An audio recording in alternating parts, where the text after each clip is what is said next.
My father was, he's on the left here, my father was officer of the General Staff of the Soviet Army. He was inspector of land forces, Soviet troops stationed in countries like Mongolia, Cuba, East European countries. This is the picture taken at the entrance of my Institute of Oriental Languages. It's a part of Moscow State University. As every Soviet student, I was, quote-unquote, volunteering for harvesting grain in Kazakhstan.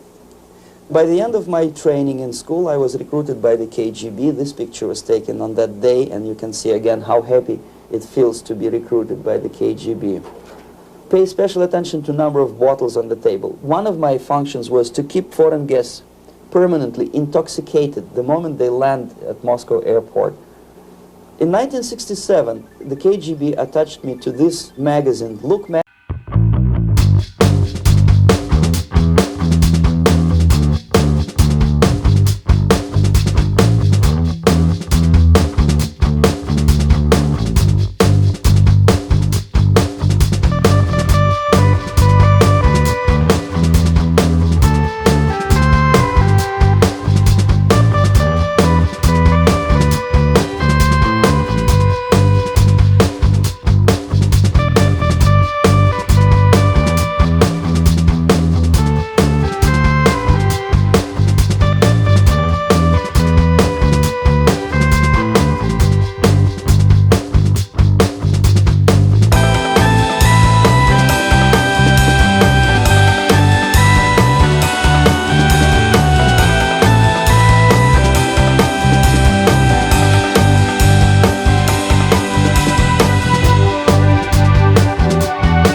And we were instructed to go into collective fields to search for those little Colorado bugs. Of course, we couldn't find any.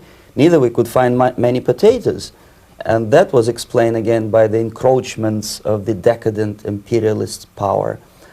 The anti-American paranoia, hysteria in the Soviet propaganda was to such of such a higher degree that many less skeptical people or less stubborn would really believe that the United States is just about to invade our beautiful motherland, and some secretly hope that it will come true. That's interesting. Yes. Well, getting back to life inside the Soviet Union or inside communist countries in general, in this country, at the university level primarily, we read and hear that the Soviet system is different from ours, but not that different, and that there is a convergence developing between all of the systems of the world, and that really it doesn't make an awful lot of difference what system you live under, because you have corruption and dishonesty and tyranny and all that sort of thing. From your personal experience, what is the difference between life under communism and life in the United States?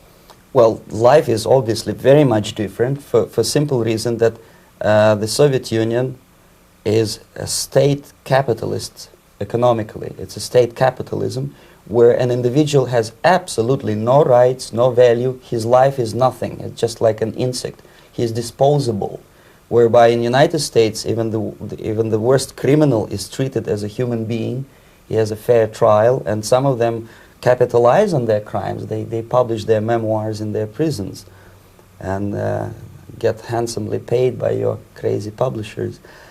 The differences, of course, in the daily life are very various, depending on whom we are talking about. In my own private life, I never suffered from communism simply because I was brought up in a family of high-ranking military officer. Most of the doors were open for me.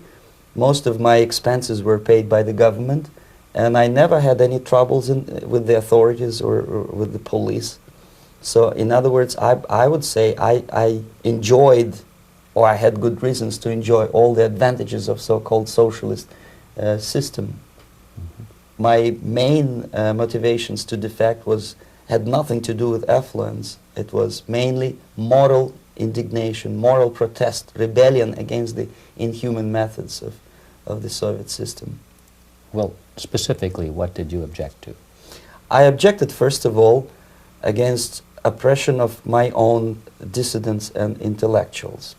And that was the most disgusting thing that I witnessed as a young man, young student, who was brought up at a very troublesome period in our history, from Stalin to Khrushchev, from total tyranny and oppression to some kind of liberalization. Second, when I started working for the Soviet embassy in India, to my horror, I discovered that we are millions times more oppressive than any colonial or imperialist power in the history of mankind. That my country brings to India not freedom, progress, and friendship between the nations, but racism, exploitation, and slavery, and of course economical inefficiency to this country. Since I fell in love with India, I developed something which by KGB standards is extremely dangerous thing. It's called split loyalty, when an agent likes a country of assignment more than his own country. I literally fell in love with this beautiful country, a country of great contrasts, but also great humility, great tolerance, and philosophical and intellectual freedoms. My ancestors used to live in caves and eat raw meat when India was a highly civilized nation 6,000 years ago. So obviously the choice was not to the advantage of my own nation. I decided to defect and to entirely dissociate myself from that brutal regime. Mr. Bezmenov, we've read a lot about the concentration camps and the slave labor camps under the Stalin regime. Now the general impression in America is that those things are part of the past. Are they still going on today, or what is the status? Yes. There is no qualitative change in the Soviet concentration camp system. There are changes in numbers of prisoners. Again, this is unreliable Soviet statistics. We don't know how many political prisoners are there in the Soviet concentration camps. But we sure know from various sources that at each particular time there are close to 25 to 30 million of Soviet citizens who are virtually kept as slaves in forced labor camp system. The size of the population of a country like Canada is serving terms as prisoners. Incredible. So I would say that those intellectuals who try to convince American public that concentration camp system is a thing of a past are either conscientiously misleading public opinion, or they are not very intellectual people. They're selectively blind. They lack intellectual honesty when they say that. Well, we've spoken about the intellectuals in this country and also the intellectuals in the Soviet Union. What about down at the broad mass level? Do the people in general, the working people, the workers in general in the Soviet Union, do they support the system? Do they tolerate it? What is their attitude? Well, average Soviet citizen, if there is such an animal, of course, does not like the system because it hurts, it kills. He may not understand the reasons. He may not have enough information or educational background to understand. But I doubt very much there are many people who are conscientiously supporting the Soviet system. There are not such people in USSR. Even those who have all the reasons to enjoy socialism, people like myself, who were a member of journalistic elite, they also hate system for different reasons, though. Not because they lack material affluence, but because they are unfree to think, they are in constant fear, duplicity, split personality. And this is the greatest tragedy for my nation. Well, what do you think are the chances of the people actually overcoming their system or replacing it? There is a great possibility that system will sooner or later be destroyed from within. There is a self-destructive mechanism built into any socialist or communist or fascist system, because there is lack of feedback, because the system does not rely upon loyalty of population. But until this Soviet junta is being supported by the Western so-called imperialists, that is, multinational companies, establishments, governments, and let's face it, intellectuals, so-called academia in the United States is famous for supporting the Soviet system.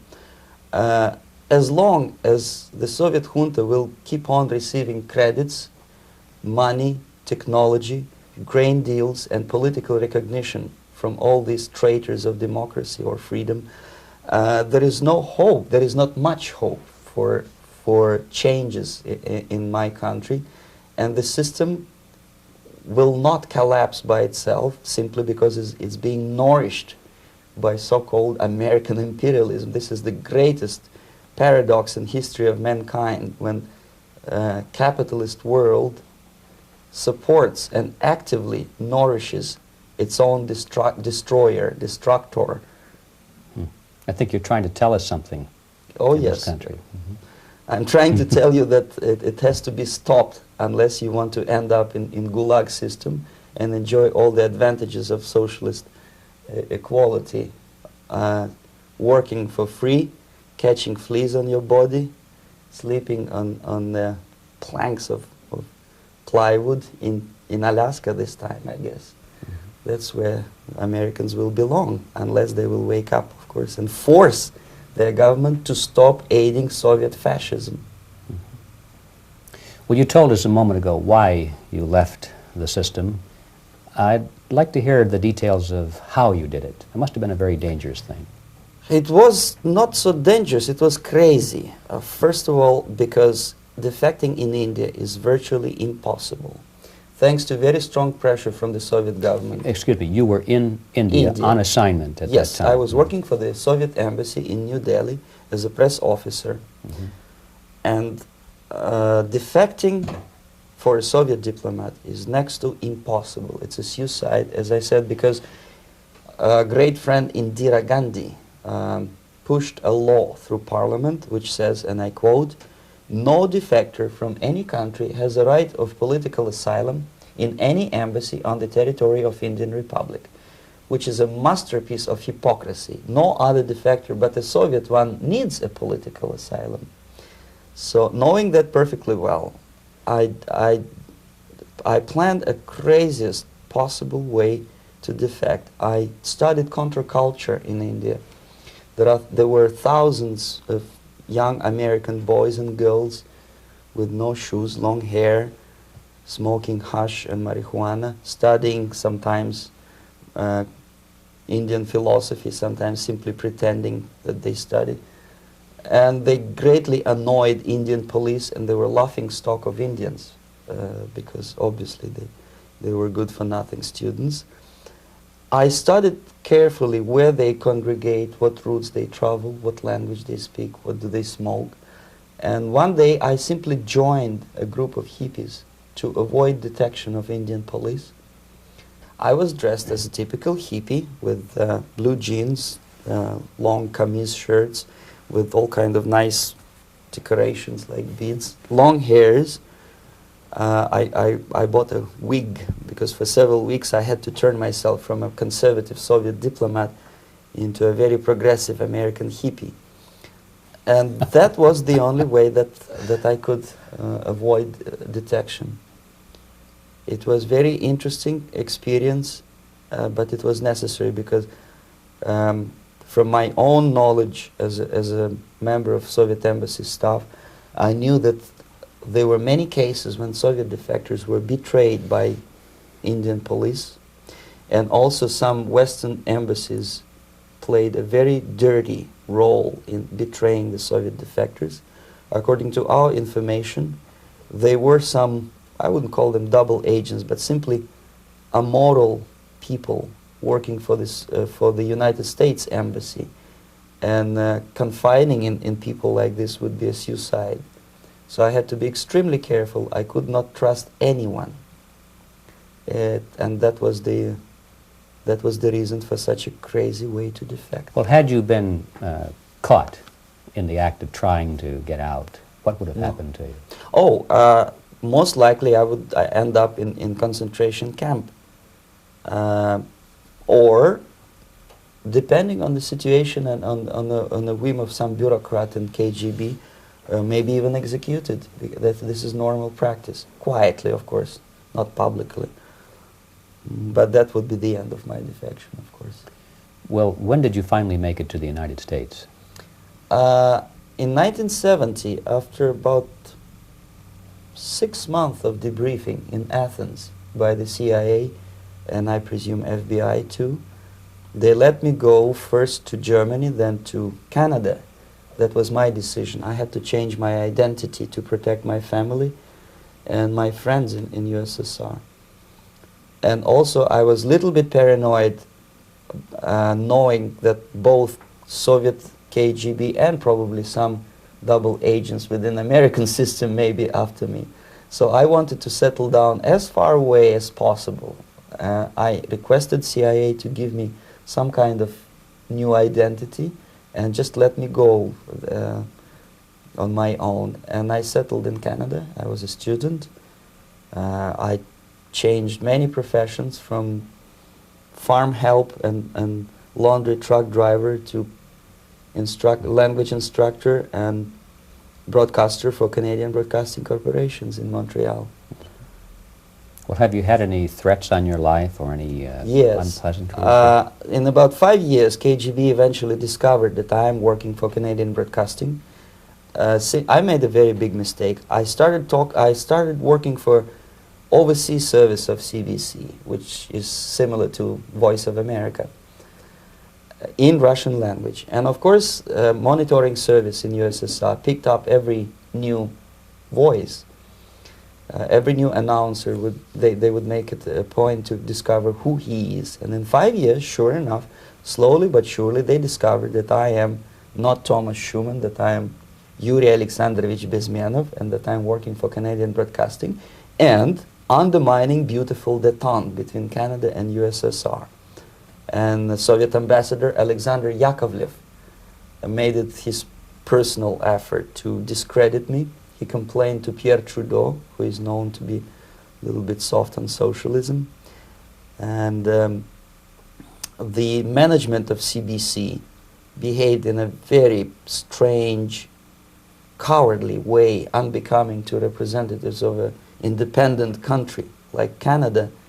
They listened to every suggestion that Soviet ambassador gave, and they started shameful investigation, analyzing content of my broadcasts to USSR. And sure enough, they discovered that some of my statements were probably would be offending to the Soviet Politburo. So I had to leave my job. And of course, subtle intimidations. They would say something like, please cross the street carefully because, you know, traffic is very heavy in Quebec. And fortunately, I know about the psychology and the logic of activity of the KGB, and I never allowed myself to be intimidated. This is the worst thing. This is what they expect a person, a defector, to be intimidated. Once they spot that you are scared, they keep on developing that line And then eventually you either have to give up entirely and work for them, or they neutralize you. They would definitely stop all kind of political activity, which they failed to do in my case, because I was stubbornly working for the Canadian Broadcasting. And in response to their intimidations, I said that, look, this is a free country, and I am as free as you are. And I also can drive very fast. And gun control is not yet established in Canada, so I had a couple of good shotguns in my basement. So welcome to visit me someday with your Kalashnikovs machine guns. So obviously it didn't work. Intimidation didn't work. So they tried different approach, as I described. They approached on the highest level, on the level of Canadian bureaucracy. And on that level they were successful. successful. On that level they were successful. On individual level they failed flat. Mr. Bezmenov has brought a series of slides with him that he has taken from the Soviet Union, and I think this is a good time to take a look at the slides. Yes. Now, the viewers will be able to see these slides as we talk about them. Yes, this is a collection of slides which are, some of them are snapshots from my family album, some of them are documents which I smuggled from the Soviet embassy, and some are reproductions from local mass media. I usually show them to establish my credibility as a defector. This is a picture of my native town, Mytishi, about 20 miles north from Moscow. Characteristically, there is a statue of Comrade Lenin in the central square. This is myself at the age of 7, again, characteristically, under the statue of Comrade Stalin, extending his friendly hand to peoples of the world. At that age, of course, I was still idealistically minded young communist, and I still believe that sooner or later things will go for better. But I realized that the system stinks, that something is fishy, and that ideology is fake. And the propaganda about advanced Soviet agriculture simply didn't meet the criteria of reality. If they talk about abundance of food and there is none in the stores, there must be something wrong. My father was, he is on the left here, my father was officer of the General Staff of the Soviet Army. He was inspector of land forces, Soviet troops stationed in countries like Mongolia, Cuba, East European countries. Were he alive today, most likely he would be inspecting Soviet troops in Nicaragua, Angola, and many other parts of the world. Fortunately, he died and he didn't see the disgrace, because deep inside he was a Russian patriot. He didn't like the idea of expanding Soviet military might, especially in the areas where we were not welcomed at all. Unlike many other military officers, he was reporting directly to the Minister of Defense, bypassing KGB and diplomatic service. In other words, he was a trusted military professional. And my impression that this type of people are much less hawkish and adventuristic than party bureaucrats in Kremlin. When American mass media describes Soviet military as potentially dangerous counterpart for Pentagon, I simply laugh, because I know better. I know that the most dangerous part of the Soviet power structures are not military at all. Most likely, if they come to power in my country, they'll be more sensible negotiators for nuclear disarmament and withdrawal of the Soviet troops from many parts of the world. But if someone from the party structure or the KGB structure were to give the orders for a military intervention, they have to obey, they would follow. Because they are professional military. But you see, the triangle of power and hate in USSR is the party at the top, the party elite, the oligarchy of the party, then the military and the KGB at the bottom. They hate each other. And the most hated triangle, the most hated corner of the triangle is the Communist Party bureaucrats. They are the most adventuristic, senile megalomaniacs. They can start war, I wouldn't be surprised. Not the military. They know what war is. Yes. At least my father did. This is the picture taken at the entrance of my Institute of Oriental Languages. It's a part of Moscow State University. I graduated in 1963. And I, Now, excuse me, which one were you on? I am on the right. You're on the right. And on the left is my my schoolmate Vadim Smirnov, who later was a apparatchik in the Central Committee of the Soviet Union Communist Party. What is an apparatchik? It's a functionary, something like civil service in British Empire. Someone who is never fired from the service. He stays there internally. He may not be promoted too high, but he's a dependable bureaucrat who will stay forever. I studied not only languages, but also history, literature, even music. I'm on this picture. I'm trying to learn how to play Indian musical instrument. I even tried to look like an Indian when I was second-year student. Not bad, really. Yes, actually, it was strongly encouraged by the instructors in my school, because the graduates of my school were later on employed as diplomats, foreign journalists, or spies.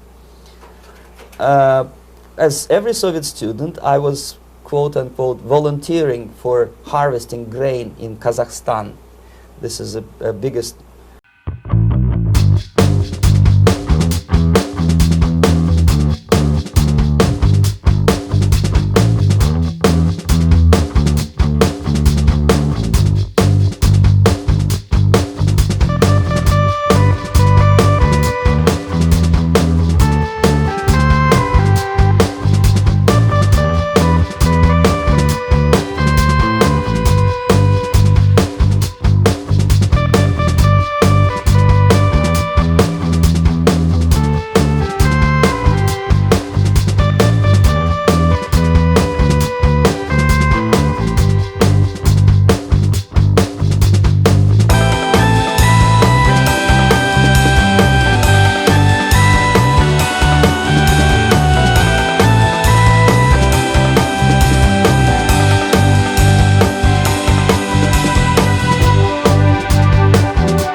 What we were bringing to India was a new type of colonialism, 1,000 times more oppressive and exploitative than any colonialism or imperialism in history of mankind. But at that time I was still hoping that, well, maybe it's not that bad, could be worse, and things may go for better. And I even tried to implement the beautiful Marxist motto, proletarians of all the countries unite. I tried to unite with a nice Indian girl, and I was fascinated by Indian culture, by the family life in this country. But obviously Communist Party had different plans for my genes, so I had to marry this beautiful Russian girl. In the span of my career, I married 3 times. Most of these marriages were marriages of convenience, on advice from the Department of Personnel.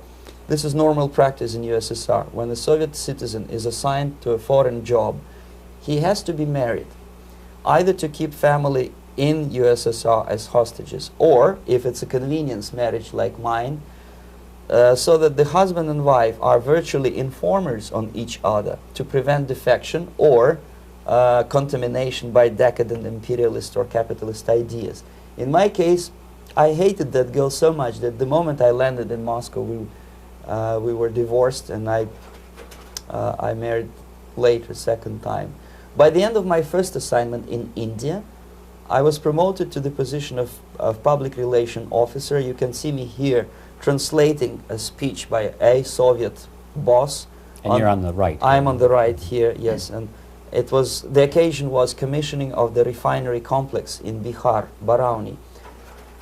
Back in Moscow, I was immediately recruited by Novosti Press Agency, which is a propaganda and ideological subversion front for the KGB. 75% of the members of the Novosti are commissioned officers of the KGB. The other 25 are, like myself, co-opted agents who are assigned to specific operations. In this particular case, you can see me talking to students of Lumumba Friendship University in Moscow. This is a huge school under the direct control of the KGB and Central Committee, where future leaders of the so-called national liberation movements are being educated and selected carefully. And some of them have absolutely, this, for example, is a group of students from Lumumba. They don't look like students at all. They look more like military, and that's exactly what they were. They were dispatched back to their countries to be leaders of the so-called national liberation movements, or to be translated into normal human language, leaders of international terrorist groups. Another area of activity when I was working for the Novosti was to accompany groups of so-called progressive intellectuals, writers, journalists, publishers, teachers, professors of colleges. You can see me here in Kremlin. I'm second on the left, with a group of Pakistani and Indian intellectuals. Most of them pretended they don't understand that we are actually working on behalf of the Soviet government and the KGB. They pretended that they are actually being guests, VIP intellectuals, that they are treated according to their merits and their intellectual abilities. For us, they were just a bunch of political prostitutes to be taken advantage for various propaganda operations. Therefore, you can see perfectly well the senior colleague of mine on the left doesn't really have that much respect on his face, and myself with a very skeptical smile, typical KGB sarcastic smile, anticipating another victim of ideological brainwashing. This is how a typical conference in Novosti headquarters in Moscow looked like. Sitting in the middle is Boris Burkov, the then director of Novosti Press Agency, high-ranking party bureaucrat in the Department of Propaganda. I am standing next to a famous Indian poet, Sumitranandan Pant. He was famous because he was an author. He was the author of a famous poem titled Rhapsody to Lenin. That's why he was invited to USSR, and everything was paid by the Soviet government. Pay special attention to number of bottles on the table. This is one of the ways to kill the awareness or curiosity of foreign journalists. One of my functions was to keep foreign guests permanently intoxicated the moment they land at Moscow airport. I had to take them to the VIP lounge and toast to friendship and understanding between the nations of the world. Glass of vodka, then a second glass of vodka. And in no time, my guests would be feeling very happy. They would see everything in kind of pink, nice color. And that's the way I had to keep them permanently for the next 15 or 20 days. At certain point in time, I had to withdraw alcohol from them so that some of them, who are the most recruitable, would feel a little bit shaky, guilty, trying to remember what they were talking last night. That's the time to approach them with all kind of nonsense, such as joint communique or statement for Soviet propaganda. That's the time they are the most flexible. And of course, what they didn't understand, they didn't realize or pretended not to realize, that myself, who was drinking together with them, was not drinking at all. I had ways to get rid of alcohol through various techniques, including special pills which were given to me by my colleagues. But they were taking it seriously. In other words, they would consume quite a large volumes of alcohol and feel quite uneasy next morning. In 1967, the KGB attached me to this magazine, Look magazine. A group of 12 people arrived to USSR from United States to cover the 50th anniversary of October Socialist Revolution in my country. From the first page to the last page, it was a package of lies, propaganda cliché, which were presented to American readers as opinions and deductions of American journalists. Nothing could be far from truth. These were not opinions. They were not opinions at all. They were the clichés which the Soviet propaganda wants American public to think that they think. If it does make any sense at all. It sure does, because from the viewpoint of the Soviet propaganda, although there are some subtle criticisms of the Soviet system, the basic message is that Russia today is a nice, functioning, efficient system supported by majority of population. That's the biggest lie. And of course, American intellectuals and journalists from Look magazine elaborated on that untruth in various different ways. They intellectualized that lie. They found all kinds of justifications for telling lies to American public. Excuse me, it was partly your job to make sure that they got these ideas, yes, and accepted them as their own ideas. Right. Actually, even before they arrived to USSR, and they paid astronomical sum of money for that visit, they were submitted, this Novosti Press Agency developed so-called backgrounders, 20-25 pages of information and opinions which were presented to the journalists even before they bought their tickets to Moscow. They had to analyze the situation, and judging on their reaction to that backgrounder, the local Novosti representative or local Soviet diplomat in Washington, D.C. would assess whether they be given visa to USSR or not. So but they were selected ahead of time. Oh yes, they were pre-selected very carefully, and there is not much chance for honest journalists to arrive to USSR and to stay there for 1 year and to bring this package of lies back home. This, for example, is a centerfold of the Look magazine. They presented this monument erected by Communist Party in Stalingrad as the symbol, personification of Russian military might. And they said in the article, which is published on the site, that Soviets are very proud of the victory in the Second World War. This is another big myth, a lie. No sensible people would be proud to lose 20 millions of their countrymen in a war which was started by Genoese Hitler and Comrade Stalin and paid by American multinationals. Most of the Soviet citizens look at this type of monuments with disgust and sorrow, because every family lost father, brother, sister, or child in the Second World War. Yet American journalists who were trying to appease, to please their hosts, presented this picture on the centerfold as the symbol and personification of Soviet national, they call it Russian national spirit.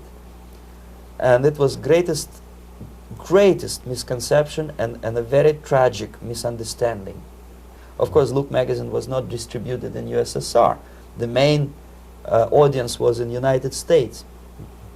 But I presume that many Americans, millions of Americans who were reading Look magazine at that time, had absolutely wrong idea about the sentiments of my nation, about what the Soviets are proud of and what they hate. This is a group, you see the same lady with the sword in Stalingrad. This is the group of journalists. Myself is in the center with the same devilish smile. And Mr. Philip Harrington is on the extreme left there with his camera. This is the gentleman which was so deaf or so uninterested in what I had to say to him. This is the same picture, a blow-up of the same picture. Many guests from various countries, in this particular case from Asia and Africa, were taken by me as a Novosti Press Agency employee for a tour across Siberia, for example. We would show them typical kindergarten, you see, nothing special by American standards, just nice children sitting, eating their breakfast or lunch. What they could not understand, or they pretended not to understand, that this is an exemplary kindergarten. This is not the kindergarten for average person or average family in USSR. And we maintain that illusion in their minds. You can see myself under the red spot in the middle there, with the same business-like expression. I'm doing my job. That's what I'm assigned to do, and that's what I was paid to do. But deep inside, I still hope that at least some of these useful idiots would understand that what they are looking at has nothing to do with the level of affluence in my nation. This is a better picture which reflects the true spirit of the Soviet childhood. This picture was printed in a Canadian government publication by mistake. In the middle, you can see children playing on a small courtyard, and the caption goes, "This is a typical kindergarten in Siberia." What these idiots didn't understand, that it is not kindergarten at all. It is a prison for children of political prisoners. But there was not a single mentioning that what they were visiting actually was an area of concentration camps. And the job of people like myself to help them to not to notice that they are actually talking to prisoners. Most of the children were dressed, especially on the occasion of the foreigners' visit. Of course, there were no corpses on the ground. There were no machine gun guards. And well, it looks not very pleasant, as you see. It looks dull, but obviously it does not create an impression that this is actually a prison. Well, did any of the journalists have the curiosity to ask about prisons and that kind of thing? Yes. They were in Siberia. Yes. This is what you associate. Yes, some of them asked questions, and naturally we would give them, for the stupid question, we give them stupid answer. No, there are no prisons in Siberia. No, most of the people who you see are free citizens of USSR. They are very happy to be here, and they are contributing to the glory of the socialist system. Some of them pretended that they believe what I was telling them, and most of them, we may discuss it later, what are the motivations of these people? Why would they stubbornly bring lies to their own population through their own mass media? I have various answers to this. There is not a single explanation. It's a complex of explanations. It's fear, pure biological fear. They understand that they are on the territory of an enemy state, a police state. And just to save their rotten skins and their miserable jobs, their affluence back home, they would prefer to tell a lie than to ask truthful questions and report truthful information.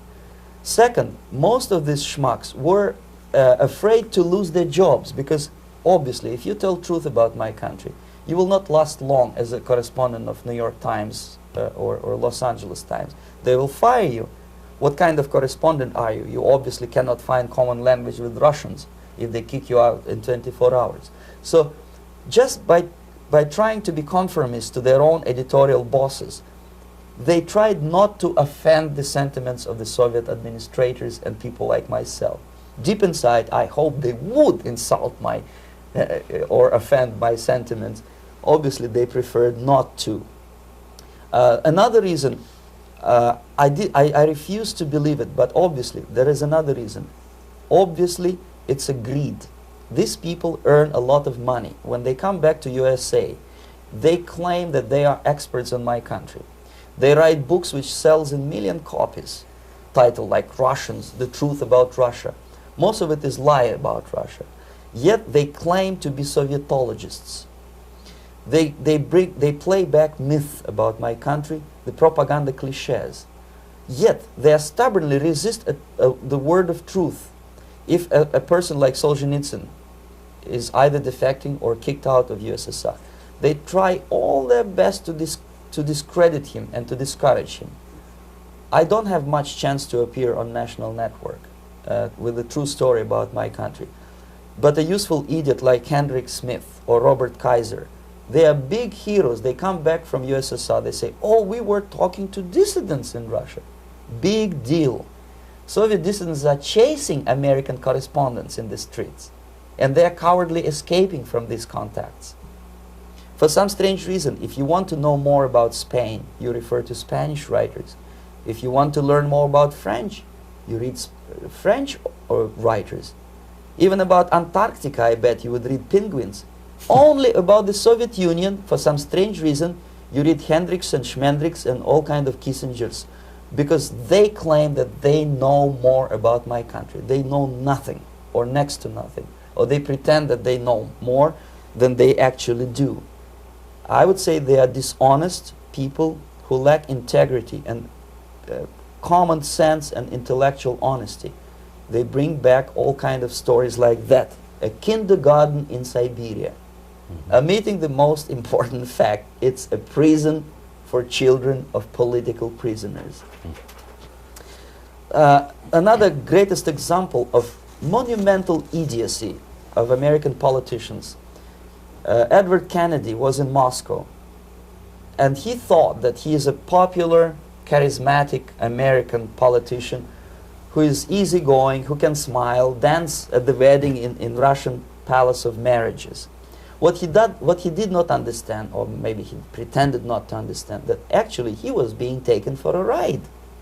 This is a staged wedding, especially to impress foreign media or useful idiots like Ed Kennedy. Most of the guests there, they had security clearance, and they were instructed what to say to foreigners. This is exactly what I was doing. You can see me in the same damn wedding palace in Moscow where Ed Kennedy was dancing here. You see, smiling. He thinks he's very smart. From the viewpoint of Russian citizens who observe this idiocy, he's narrow-minded, egocentrical idiot who tries to earn his own popularity through participation in propaganda farces like this. Here you can see myself. On the right, again, exemplary Soviet bride. On the left, 3 journalists from various countries, Asia, Africa, and Latin America.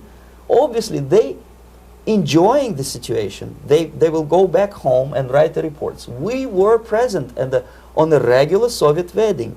They were not present on a regular Soviet wedding. They were present, they were part of a farce, of a circus performance. Another thing which I had to sometimes risking my life to explain to foreigners. Time magazine, for example, is very critical of South African racist regime. The whole article was dedicated to the shameful internal passport system where blacks are not allowing to live with whites. For some strange reason, for the last 14 years since my defection, nobody wanted to pay attention to my passport. This is my passport. It also shows my nationality, and it has a police rubber stamp, which is called propiska in Russian language, which assigns me to a certain area of residence. I cannot leave that area, same way as this black man cannot leave the area in South Africa. Yet we call South African government racist regime. Not a single Jane Schmonda or Fonda is brave enough, courageous enough to come to media and say, look, this is what happens in USSR. I send a copy of my passport to many American liberals and civil rights defenders and all the other useful idiots. They never bothered to answer me back. This shows what kind of integrity, what kind of honesty these people are. They are a bunch of hypocrites because they don't want to recognize a good example of racism in my country. This is the first stage of befriending a professor. You can see myself on the left with the same James Bond smile. On the right is my KGB supervisor, Comrade Leonid Mitrokhin, and in the middle a professor of political science in Delhi University. The next stage would be to invite him to a gathering of Indo-Soviet Friendship Society. There he is sitting next to his wife before he is being sent to USSR for free trip. Everything is paid by the Soviet government. He was made to believe that he is invited to USSR because he is a talented, sober-thinking intellectual. Absolutely false. He is invited because he is a useful idiot, because he would agree and subscribe to most of the Soviet propaganda cliché. And when he is coming back to his own country, he is going for years and years to teach the beauties of Soviet socialism to newer and newer generations of his students, thus promoting the Soviet propaganda line. The KGB was even curious about this gentleman. It may look innocent. Maharishi Mahesh Yogi, a great spiritual leader, or maybe a great charlatan and crook, depending on from which side you are looking at him. Beatles were trained at his ashram in Hardwar in India how to meditate. Mia Farrow and other useful idiots from Hollywood visited his school, and they returned back to United States absolutely zonked out of their minds with marijuana, hashish, and crazy ideas of meditation. To meditate, in other words, to isolate oneself from the current social and political issues of your own country. To get into your own bubble, to forget about troubles of the world. Obviously, KGB was very fascinated with such a beautiful school, such a brainwashing center for stupid Americans. I was dispatched by the KGB to check what kind of VIP Americans attend this school. That's you on the left. Yes, I'm on the left. I was trying to get enrolled in that school. Unfortunately, the Maharishi Mahesh Yogi asked too much. He wanted $500 American for enrollment. But my function was not actually to get enrolled in the school. My function was to discover what kind of people from United States attend this school. And we discovered that yes, there are some influential members of family, public opinion makers of United States who come back with the crazy stories about Indian philosophy. Indians themselves look upon them as idiots, useful idiots. To say nothing about KGB, who looked at them as extremely naive, misguided people. Obviously, a VIP, say a wife of a congressman or a prominent Hollywood personality, after being trained in that school, is much more instrumental in the hands of manipulators of public opinion and KGB than a normal person who understands, who looks through this type of fake religious training. Why would they be more susceptible to manipulation? I just mentioned that because, you see, a person who is too much involved in introspective meditation. You see, if you carefully look what Maharishi Mahesh Yogi is teaching to Americans,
compile huge volume of information on individuals who were instrumental in creating public opinion. Publishers, editors, journalists, actors, educationalists, professors of political science, members of parliament, representatives of business circles. Most of these people were divided roughly in two groups. Those who would toe the Soviet foreign policy, they would be promoted to the positions of power through media and public opinion manipulation. Those who refused the Soviet influence in their own country would be character assassinated or executed physically come revolution. Same way as in the small town of Hue in South Vietnam, several thousands of Vietnamese were executed in one night when the city was captured by Viet Cong for only 2 days. And American CIA could never figure out how could possibly communists know each individual, where he lives, where to get him, and would be arrested in one night, basically in some 4 hours before dawn, put on a van, taken out of the city limits and shot. The answer is very simple. Long before communists occupied the city, there was extensive network of informers, local Vietnamese citizens, who knew absolutely everything about people who are instrumental in public opinion, including barbers and taxi drivers. Everyone who was sympathetic to the United States was executed. Same thing was done under the guidance of the Soviet embassy in Hanoi, and same thing I was doing in New Delhi. To my horror, I discovered that in the files where people were doomed to execution, there were names of pro-Soviet journalists with whom I was personally friendly. Pro-Soviet? Yes. They were idealistically minded leftists who made several visits to USSR, and yet the KGB decided that come revolution or drastic changes in political structure of India, they will have to go. Why is that? Because they know too much. Simply because, you see, the useful idiots, the leftists who are idealistically believing in the beauty of Soviet socialist or communist or whatever system, when they get disillusioned, they become the worst enemies. That's why my KGB instructors specifically made a point, never bother with leftists. Forget about these political prostitutes. Aim higher. This was my instruction. Try to get into large circulation, established conservative media. Rich, filthy rich movie makers, intellectuals, so-called academic circles. Cynical, egocentric people who can look into your eyes with angelic expression and tell you a lie. These are the most recruitable people, people who lack moral principles, who are either too greedy or too suffer from self-importance. They feel that they matter a lot. These are the people who KGB wanted very much to recruit. But to eliminate the others, to execute the others, don't they serve some purpose? Wouldn't they be the ones we rely on? They serve purpose only at the stage of destabilization of a nation. For example, your leftists in United States, all these professors and all these beautiful civil rights defenders, they are instrumental in the process of the subversion only to destabilize the nation. When their job is completed, they are not needed anymore. They know too much. Some of them, when they get disillusioned, when they see that Marxist-Leninists come to power, obviously they get offended. They think that they will come to power. That will never happen, of course. They will be lined up against the wall and shot. But they may turn into the most bitter enemies of Marxist-Leninists when they come to power. And that's what happened in Nicaragua. You remember most of these former Marxist-Leninists were either put to prison or one of them split, and now he's working against Sandinistas. It happened in Grenada when Maurice Bishop was already a Marxist. He was executed by a new Marxist who was more Marxist than this Marxist. Same happened in Afghanistan when first there was Taraki, he was killed by Amin, then Amin was killed by Babrak Karmal with the help of KGB. Same happened in Bangladesh when Mujibur Rahman, very pro-Soviet leftist, was assassinated by his own Marxist-Leninist military comrades. It's the same pattern everywhere. The moment they serve their purpose, all the useful idiots are either be executed entirely, all the idealistically minded Marxists, or exiled or put in prisons, like in Cuba. Many former Marxists are in Cuba, in prison. So most of the Indians who were cooperating with the Soviets especially without a Department of Information of the USSR Embassy, were listed for execution. And when I discovered that fact, of course I was sick. I was mentally and physically sick. I thought that I'm going to explode one day during the briefing at the ambassador's office. I would stand up and say something that we are basically a bunch of murderers. That's what we are. It has nothing to do with friendship and understanding between the nation and blah, blah, blah. We are murderers. We behave as a bunch of thugs in a country which is hospitable to us, a country which with ancient traditions. But I did not defect. I tried to get the message across. To my horror, nobody wanted even to listen, least of all to believe what I had to say. And I tried all kinds of tricks. I would leak information through letters or lost documents or something like that. And still I got no message. The message was not published, even in the conservative mass media of India. The immediate impulse to defect was Bangladesh crisis, which was described by American correspondents as Islamic grassroots revolution, which is absolute baloney.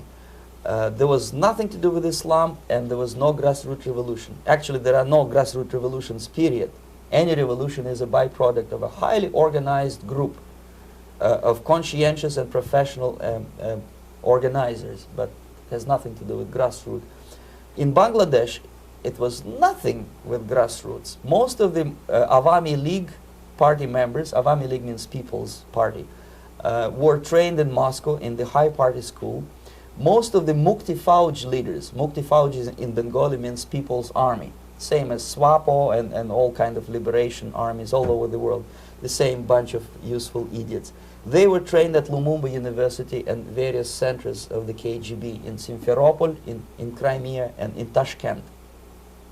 So when I saw that Indian territory is being used as a jumping board to destroy East Pakistan, I saw myself thousands of so-called students traveling through India to East Pakistan, through the territory of India, and Indian government pretended not to see what's going on. They knew perfectly well, the Indian police knew it, the intelligence department of Indian government knew it, the KGB of course knew it, and the CIA knew it. That was most infuriating, because when I defected and I explained to the CIA debriefers they should watch out because East Pakistan is going to erupt any moment, they said I was reading too many James Bond novels. Anyway, so East Pakistan was doomed. One of my colleagues in the Soviet consulate in Calcutta, when he was dead drunk, he ventured into the basement to relieve himself, and he found big boxes which said printed matter to Dhaka University. Dhaka is the capital of East Pakistan. And since he was drunk and curious, he opened one of the boxes and he discovered not printed matter. He discovered Kalashnikov guns and ammunition in there. Anyway, it's a long story. When I saw the preparations for the invasion into East Pakistan, obviously I wanted to defect immediately. The only thing I couldn't at that time make up my mind when and where and how. One of the reasons, of course, you see, I was in love with India. I mentioned that before. I spoke the languages. I socialized with people. And I understood that I had to act fast unless I want this beautiful country to be permanently and irreparably damaged by our presence. One of the reasons not to defect was, as you can see, I was living in relative affluence. Who the hell in the normal mind would defect and do what? To be abused by your media, to be called McCarthyist and fascist and paranoid, or to drive a taxi in New York City? What for? What the hell for should I defect? To be abused by Americans, to be insulted in exchange for my effort to bring the truthful information about impending danger of subversion. As you can see, I was living in quite a comfortable conditions next to swimming pool, where Indians were not allowed, by the way. I was highly paid expert in propaganda. I had my family. I was respected by my nation. My career was cloudless. The third reason, how to defect with the family. To defect with the baby and the wife would be virtual suicide, because according to law, that hypocritical law which I quoted before, the Indian police will have to hand me over back to the KGB, and that will be the end of my defection and probably my life. Again, I cannot smuggle my wife because she was not quite sure what I was doing. She was not that idealistically involved, and she was definitely not in the total picture of what I was doing for the KGB. She would be shocked if I put her in my van and drive her to the American embassy or elsewhere. That would be a greatest danger. So again, I had to defect in such a way that my defection would look as simple disappearance. And there were many cases like that when the Soviet agents simply disappeared, either killed in action or, thanks to their curiosity and their close contacts with radicals, some of them were killed by the Marxists, by the way. It happened in many African countries when the Soviet KGB were killed by Africans themselves. Not because they hated Marxism-Leninism, but because they were simply trigger-happy bunch of unruly characters. If you give them a machine gun, they will shoot. And some of the Soviets obviously were not careful enough to protect themselves, and they got into embarrassing situations when they were shot at the crossfire between factions of so-called liberation movements. Anyway, so I decided, as I said, to study the counterculture. I decided this probably would be the best way to disappear. I socialized with characters like this. On the left, you see, he's a barefoot American hippie. It took me quite a long time to study exactly what they were doing and how to mix with them. But eventually I did it. Most of Indian newspapers carried my picture and promise of 2,000 rupees for information about my whereabouts. But they were looking for the wrong person, because they obviously tried to stop a young Soviet diplomat in white shirt and tie, and this is how I looked at the time of defection. Nobody could possibly think that a Soviet diplomat would be as crazy as to join a bunch of hippies. That's you. Travel India and smoke hash. So I made it literally almost like a Hollywood-style detective story. From under the nose of the KGB in Bombay airport, I landed the plane and I flew to Greece, where I was debriefed by the CIA. That's basically that's all for my slides. We can turn off the projector, and that's very interesting. Well, you spoke several times before about ideological subversion. That is a phrase that I'm afraid some Americans don't fully understand. When the Soviets use the phrase ideological subversion, what do they mean by it? Ideological subversion is the process which is legitimate, overt, and open. You can see it with your own eyes. All you have to do, all American mass media has to do, is to unplug their bananas from their ears, open up their eyes, and they can see it. There is no mystery. There is nothing to do with espionage. I know that espionage intelligence gathering looks more romantic. It sells more deodorants through the advertising, probably. That's why your Hollywood producers are so crazy about James Bond type of thrillers. But in reality, the main emphasis of the KGB is not in the area of intelligence at all.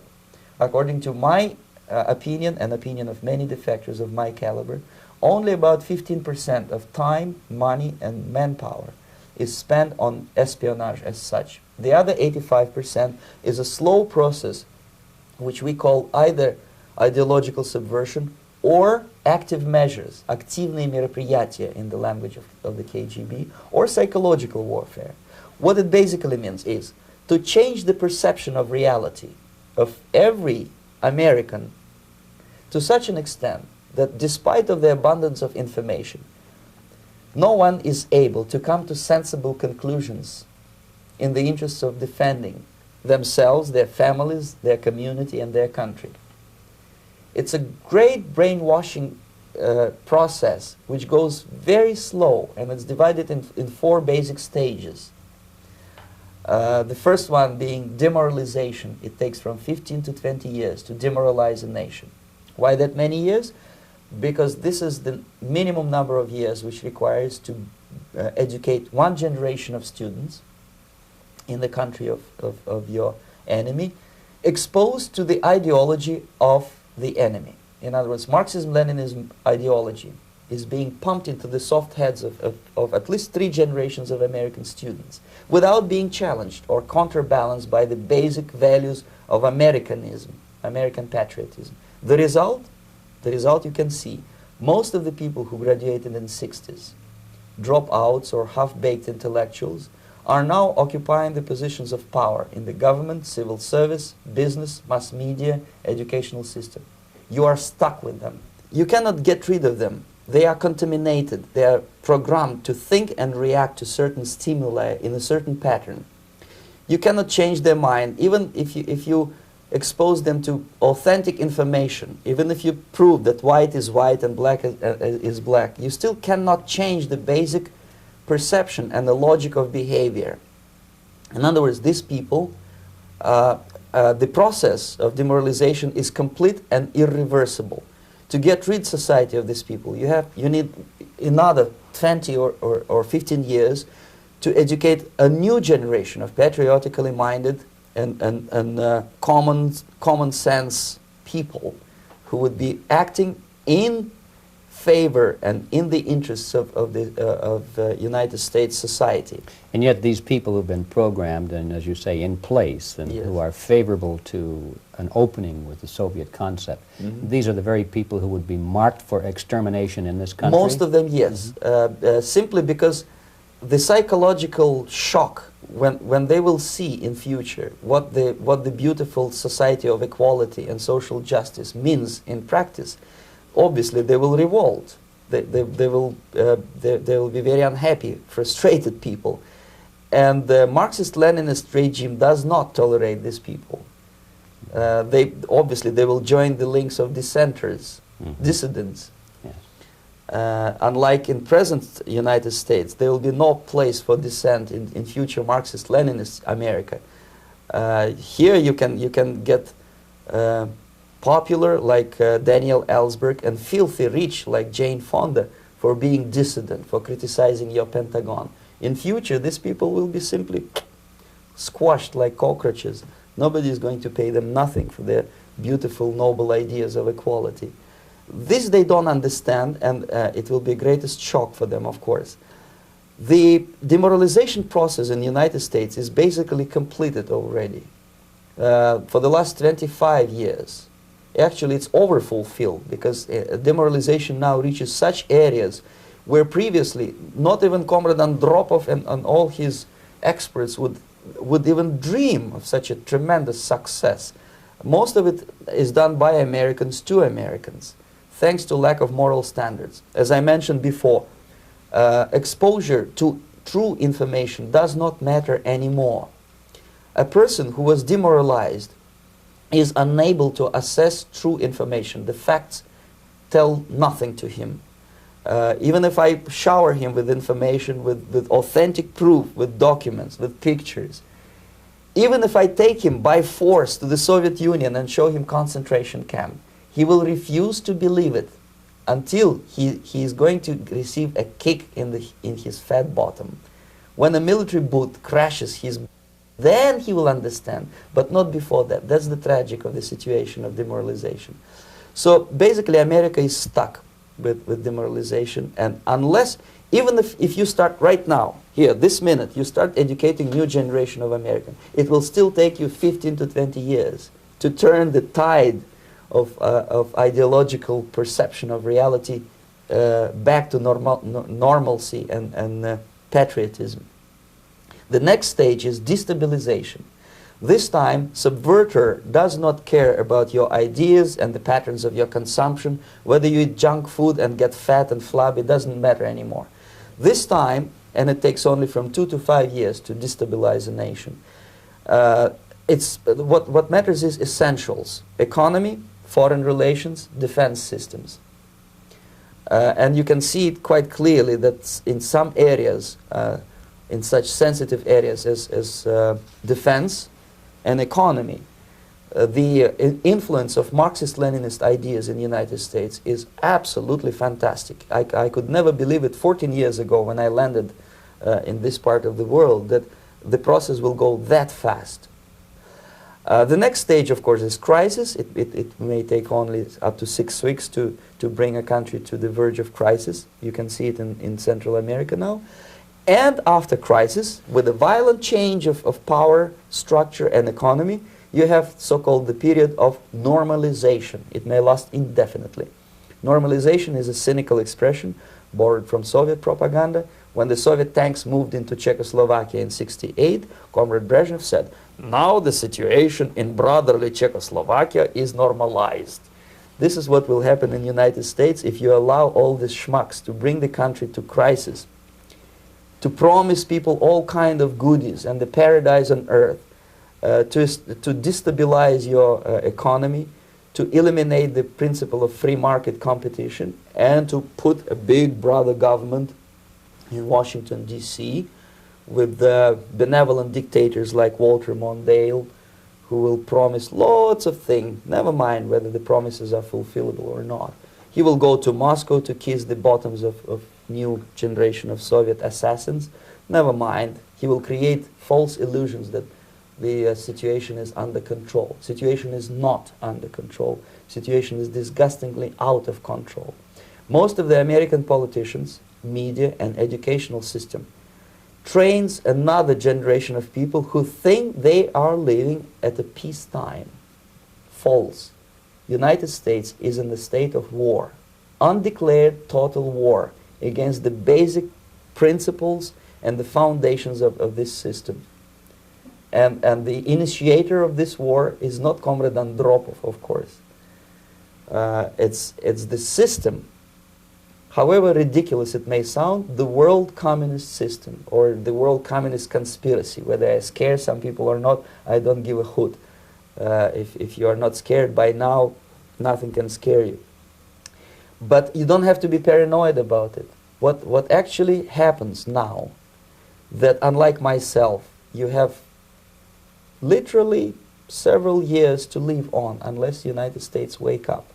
The time bomb is ticking. With every second, the disaster is coming closer and closer. Unlike myself, you will have nowhere to defect to, unless you want to live in Antarctica with penguins. This is it. This is the last country of freedom and possibility. Okay, so what do we do? What is your recommendation to the American people?